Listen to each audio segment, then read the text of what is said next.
प्रणाली आदि की वजह से ही फिर इस पार्टी को केंद्र व काफी राज्यों की भी सत्ता से बाहर होना पड़ा है तथा यही स्थिति इनकी सहयोगी पार्टियों की भी बनी रही है, जिसके कारण ही फिर पिछले कुछ वर्षों से भारतीय जनता पार्टी व इनके सहयोगी दल केंद्र एवं काफी राज्यों की भी सत्ता में काबिज हो गए हैं, लेकिन इनकी भी ज्यादातर रही जातिवादी, पूंजीवादी, संकीर्ण, सांप्रदायिक व द्वेषपूर्ण नीतियों एवं कार्य प्रणाली आदि से तथा इनकी कथनी व करनी में भी काफी अंतर होने की वजह से अब ऐसा लगता है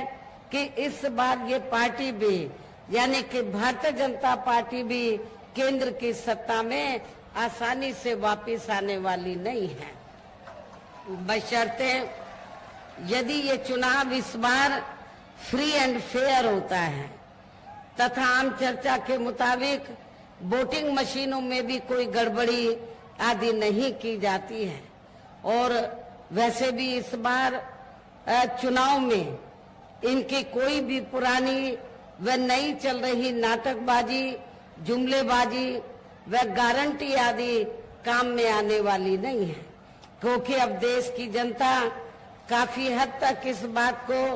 समझ चुकी है कि इनकी पार्टी ने अब तक देश के विशेषकर गरीबों, कमजोर तबकों, मध्यम वर्गीय एवं अन्य मेहनतकश लोगों को जो इन्हें अच्छे दिन दिखाने के असंख्य प्रलोभन भरे वायदे किए हैं तथा अनेकों हवाई व कागजी गारंटी आदि भी दी है, तो उनका जमीनी हकीकत में अभी तक इन्होंने लगभग 1/4 हिस्सा भी कार्य पूरा नहीं किया है, बल्कि इसके स्थान पर इनका ज्यादातर समय व ताकत भी या इनके अपने चहेते रहे बड़े बड़े पूंजीपतियों एवं धन्ना सेठों को ही ज्यादा से ज्यादा माला माल व धनवान आदि बनाने में तथा उन्हें हर स्तर पर छूट देने व बचाने में ही लगी रही है, जिनके अधिकांश आर्थिक सहयोग से ही ये पार्टी व अन्य पार्टियां भी अपना संगठन चलाती हैं तथा चुनाव आदि भी लड़ाती हैं, जिसका काफी कुछ खुलासा बॉन्ड की आई रिपोर्ट से भी हो जाता है। आप लोगों को ये मालूम है कि अभी कुछ दिन पहले माननीय सुप्रीम कोर्ट में ये मामला आया था बॉन्ड का, तो जिसमें ये बॉन्ड की जो रिपोर्ट खोली गई, जब रिपोर्ट सामने आई, प्रकाशित हुई, तो उसमें ये उस रिपोर्ट से ये मालूम होता है कि कांग्रेस पार्टी, बीजेपी, अन्य सभी पार्टियों ने इस देश के बड़े बड़े पूंजीपतियों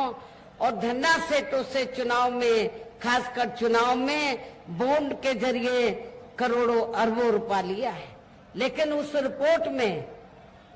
आपने कहीं पर भी बहुजन समाज पार्टी का नाम आप लोगों ने नहीं देखा होगा, लिखा नहीं होगा रिपोर्ट के अंदर। बहुजन समाज पार्टी ने एक भी रुपया किसी भी बड़े पूंजीपति या धन्ना सेठ आदि से नहीं लिया है। और आप लोगों को ये मालूम है कि हमारी पार्टी जब से बनी है तब से लेके अब तक हमारी पार्टी तो देश के किसी भी छोटे या बड़े पूंजीपति या धन्ना सेठ से पार्टी के संगठन को चलाने व चुनाव आदि लड़ाने के लिए कोई पैसा नहीं लेती है, बल्कि हमारी पार्टी अपने कार्यकर्ताओं से ही तो उनकी आर्थिक मदद से ही थोड़ा थोड़ा धन इकट्ठा करके तो पार्टी के संगठन को चलाती है, अपने केंद्र कार्यालय को चलाती है, दफ्तरों को चलाती है। और जब चुनाव होता है तो चुनाव में भी हमारी पार्टी अपने कार्यकर्ताओं की आर्थिक मदद के साथ साथ अपने उम्मीदवारों से भी यही अपील करती है कि जब आप अपने चुनाव में इतना पैसा लगा रहे हैं तो थोड़ा पैसा तो मेरे चुनावी दौरे पर भी आप लोगों को मदद के तौर पर देना चाहिए। तो इसलिए कहने का तात्पर्य यह है कि हमारी पार्टी अपने कार्यकर्ताओं से विभिन्न रूपों में मेंबरशिप के जरिए, जन्मदिन के मौके पर तो जन्मदिन के जरिए तो थोड़ा थोड़ा धन इकट्ठा करके अपनी मूवमेंट को चलाती है, चुनावादी भी लड़ाती है। लेकिन दूसरी पार्टियों की तरह बड़े बड़े पूंजीपतियों और धन्ना सेठों से बॉन्ड आदि के जरिए पैसा नहीं लेती है, जो अब ये मामला माननीय सुप्रीम कोर्ट में चल रहा है, जिसमें बहुजन समाज पार्टी का नाम आप लोगों को कहीं भी सुनने के लिए नहीं मिलेगा। इसके साथ ही अब ऐसा लगता है कि कांग्रेस पार्टी की तरह ही बीजेपी ने भी केंद्र की तमाम सरकारी जांच एजेंसियों का ज्यादातर राजनीतिकरण ही कर दिया है। इसके अलावा देश के किसान वर्ग भी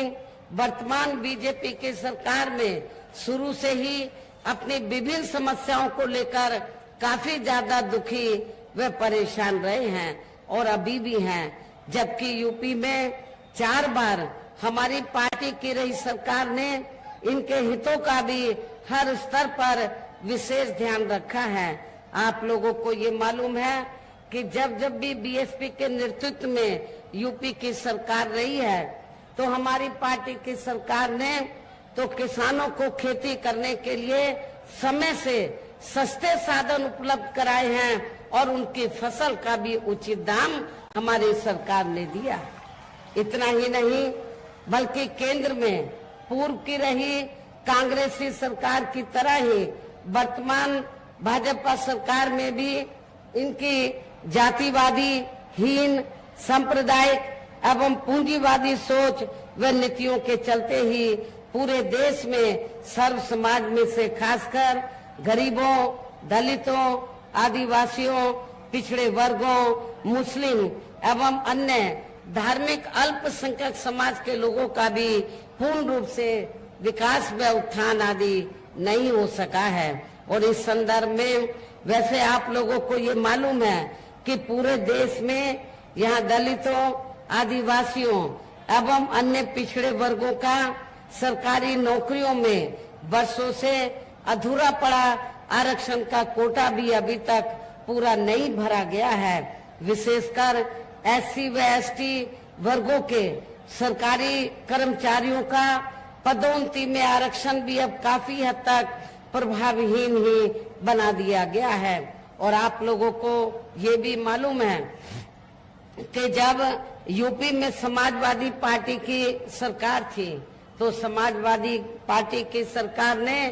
एससी एसटी वर्गों के सरकारी कर्मचारियों का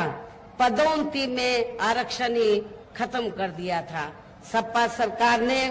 श्री अखिलेश यादव ने तो ये पदोन्नति में आरक्षण ही खत्म कर दिया था। और इतना ही नहीं, जब इसको प्रभावी बनाने के लिए इसको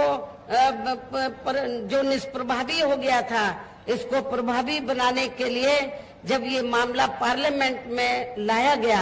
हमारी पार्टी के काफी संघर्ष के बाद इसको लेकर संशोधन विधेयक आया। लेकिन उस समय कांग्रेस सत्ता में थी तो कांग्रेस पार्टी और बीजेपी ने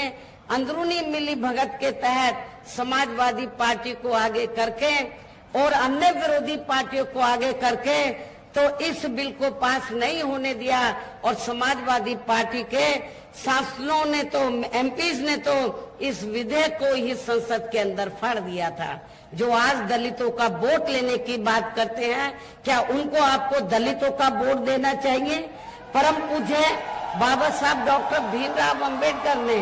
जो आपको भारतीय संविधान में आरक्षण दिया, उसका लाभ भी ना तो कांग्रेस की हुकूमत में आपको सही से मिला है और सपा की सरकार में तो सवाल ही पैदा नहीं होता है। साथ ही केंद्र व राज्यों में भी विरोधी पार्टियों की रही सरकारों में इन सभी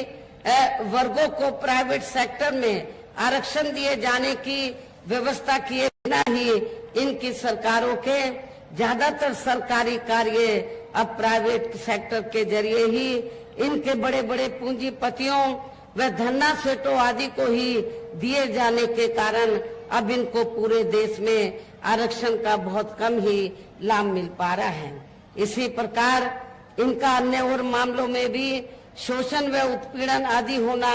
अभी तक भी बंद नहीं हुआ है। इसके साथ साथ मुस्लिम व अन्य धार्मिक अल्पसंख्यक समाज के लोगों की भी हालत हर स्तर पर यहाँ काफी ज्यादा खराब व दयनीय